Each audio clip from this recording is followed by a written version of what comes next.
আমার নাম মোহাম্মদ জাফর। আমি অ্যাম্বুলেন্স একজন পেশায় ড্রাইভারি। বিগত অনেক দিন ধরেই আপনার লাশবাহী গাড়ি চালাইতেছি।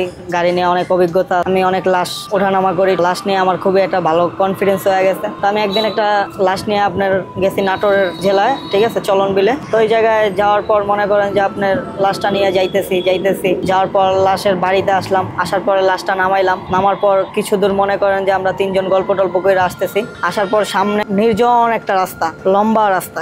লম্বা রাস্তায় আপনার মনে করেন যে আমরা তিনজন গল্প টল্প করে আসতেছি। আসার পরে সামনে দেখি যে ঘন অন্ধকার, দুই পাশে পানি আর পানি। তো দেখার পরে আমরা এক একজনকে জিজ্ঞাসা করি, কিরে এত অন্ধকার হয়ে গেল, আকাশে বিকট শব্দ, বজ্রপাতে। তারপর মনে করেন 4 মিল তাকাইলাম, দেখি 4 পাশ অন্ধকার। আমরা মাঝখান দিয়ে রাস্তার উপরে আছি। তো কিছু দূর আগানোর পরে আপনার দেখলাম সামনে হাতের বাম পাশে একটা বটগাছ। বটগাছটা দেখার পর আমাদের সামনের যে ক্যামেরাটা তাক করলাম। ক্যামেরাতে দেখি বটগাছটা শো করতেছে না।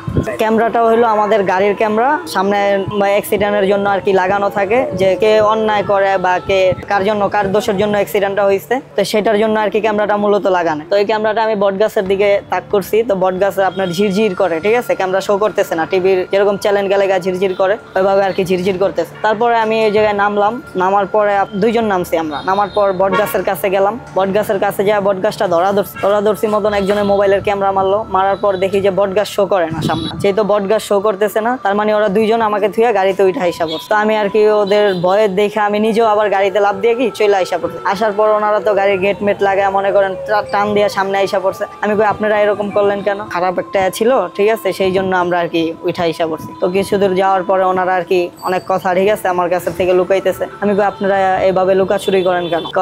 এদিকে একটা খুব কালা জাদুর একটা খুব খারাপ একটা বটগাছ, যেহেতু অনেক বড় বটগাছ, এটা ক্যামেরা শো করে না। তুমি নাইমা ধরতে চাইছো, যদি তোমার বটগাছে নিয়ে যাইতো, এরকম অনেক কাহিনী হয়েছে।